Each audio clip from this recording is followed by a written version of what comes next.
Pernahkah kita merasa seolah-olah ada seorang raja di dalam kepala kita yang selalu ingin mengendalikan segala hal? Ia ingin memastikan setiap langkah aman, setiap keputusan benar, dan setiap kemungkinan sudah dihitung. Dari hal yang tampak sepele, hingga hal besar dalam hidup seperti memilih karier, pasangan, atau keputusan finansial. Rasanya suara itu selalu hadir. Ia menuntut perhatian penuh, memeriksa setiap detail, menimbang pro dan kontra, sampai kita sendiri mulai merasa lelah. Dan disitulah paradoksnya, akal terasa penting, logis, dan rasional, tetapi sekaligus menimbulkan rasa terbebani. Kita ingin semua aman, semua terprediksi. Tapi hidup sendiri tidak pernah sepenuhnya bisa diprediksi. Bahkan keputusan yang tampak kecil sekalipun bisa menimbulkan keraguan tanpa henti.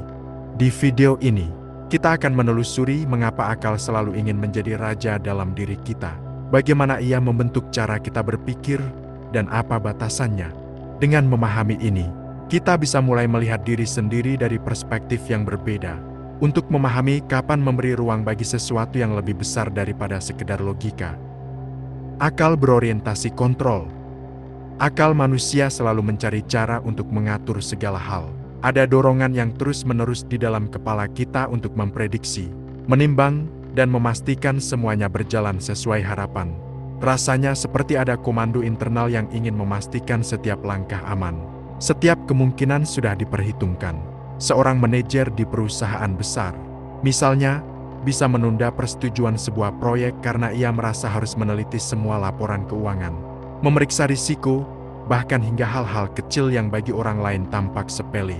Ia ingin memastikan bahwa tidak ada celah kesalahan, seolah setiap keputusan harus sempurna. Miller dan Cohen, 2001 meneliti ini bukan imajinasi. Ini yang psikologi kognitif sebut sebagai cognitive control. Kemampuan otak manusia untuk mengatur perilaku dan memprediksi lingkungan sekitar. Tapi dorongan ini juga bisa muncul dalam hal-hal yang sederhana. Bayangkan seseorang yang ingin membeli kamera baru.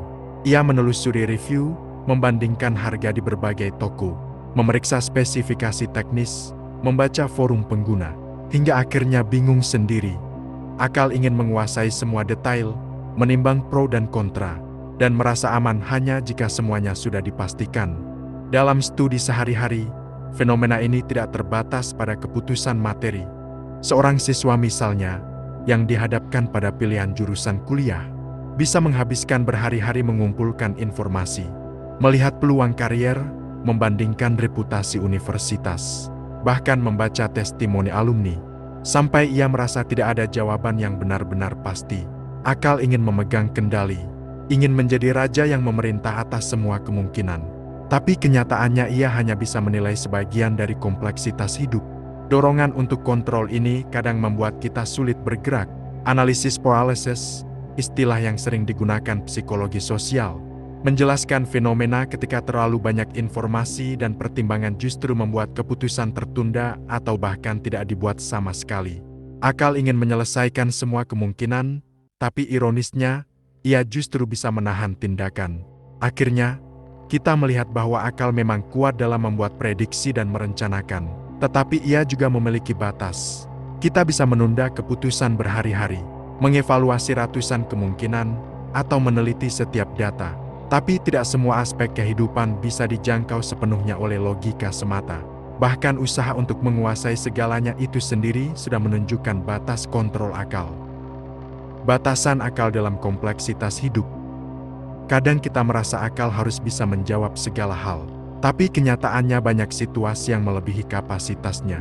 Konsep bounded rationality dari Herbert Simon 1957 menunjukkan bahwa manusia tidak dapat memproses semua informasi yang ada, dan keputusan yang dibuat seringkali hanya cukup baik, bukan sempurna. Bayangkan seorang investor yang menunggu data pasar sempurna sebelum membeli saham.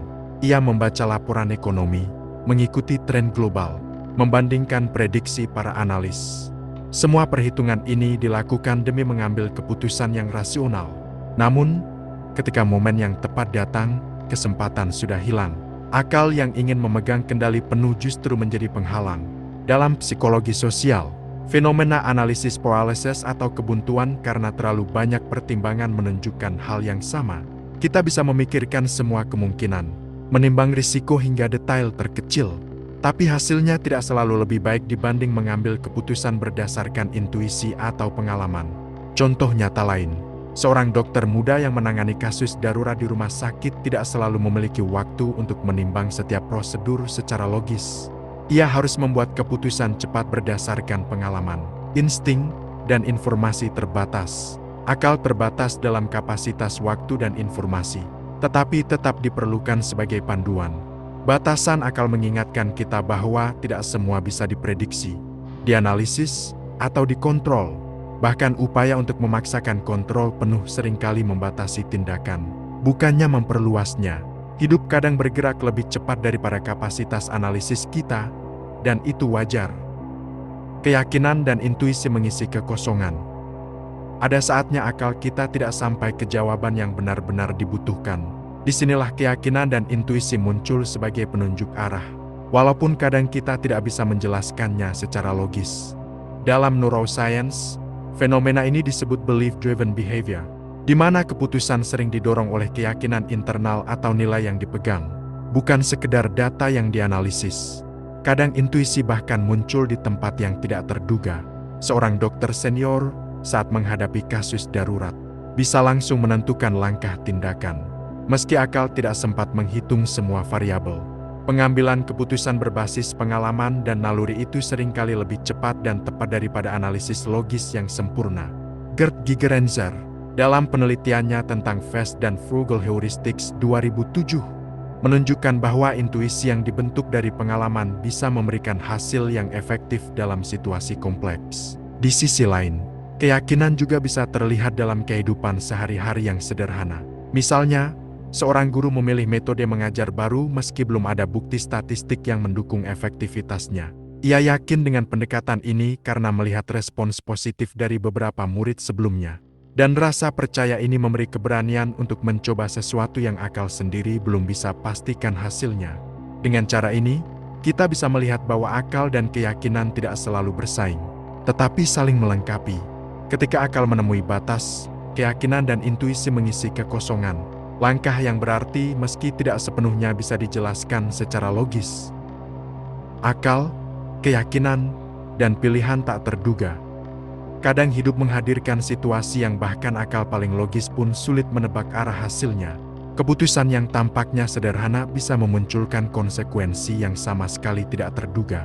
Disinilah peran keyakinan atau intuisi menjadi krusial, karena mereka bisa memandu kita menembus ketidakpastian. Seorang arsitek muda, misalnya, memutuskan untuk mengubah desain bangunan di tengah proyek karena merasakan sesuatu yang kurang tepat. Meski semua perhitungan struktur sudah aman dan sesuai standar, akal memberitahu bahwa tidak ada masalah. Tetapi intuisi dan keyakinan pada estetika akhirnya memandu langkahnya. Hasilnya, bangunan itu kemudian mendapatkan penghargaan desain inovatif. Fakta neuroscience juga mendukung hal ini. Studi tentang decision making under uncertainty menunjukkan bahwa ketika informasi lengkap tidak tersedia, manusia sering mengandalkan pengalaman sebelumnya, insting, atau nilai pribadi untuk memilih arah. Ini bukan sekedar tebakan. Sistem limbik kita memproses sinyal-sinyal halus yang tidak bisa dijangkau logika secara sadar. Seiring kita menelusuri bagaimana akal selalu ingin menjadi raja dalam diri kita, satu hal yang jelas, akal memiliki peran yang penting. Tapi ia tidak bisa menjangkau semua aspek hidup. Ada momen-momen ketika keputusan terbaik muncul dari keyakinan, intuisi, atau pengalaman yang tidak bisa dijelaskan oleh logika semata. Dalam kehidupan sehari-hari, kita sering menghadapi pilihan yang kompleks.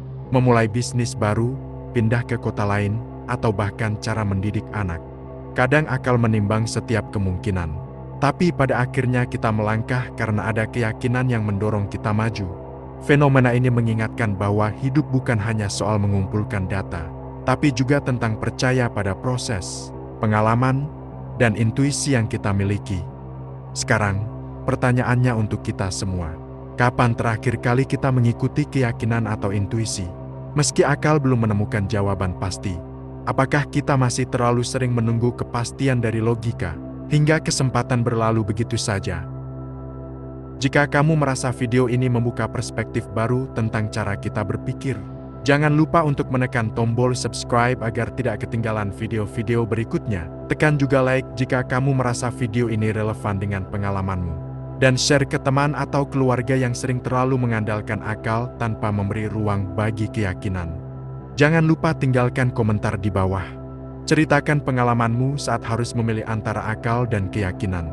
Dengan membagikan pemahaman ini, kita tidak hanya membantu diri sendiri untuk berpikir lebih reflektif, tapi juga membantu orang lain melihat bahwa hidup terkadang membutuhkan lebih dari sekedar logika.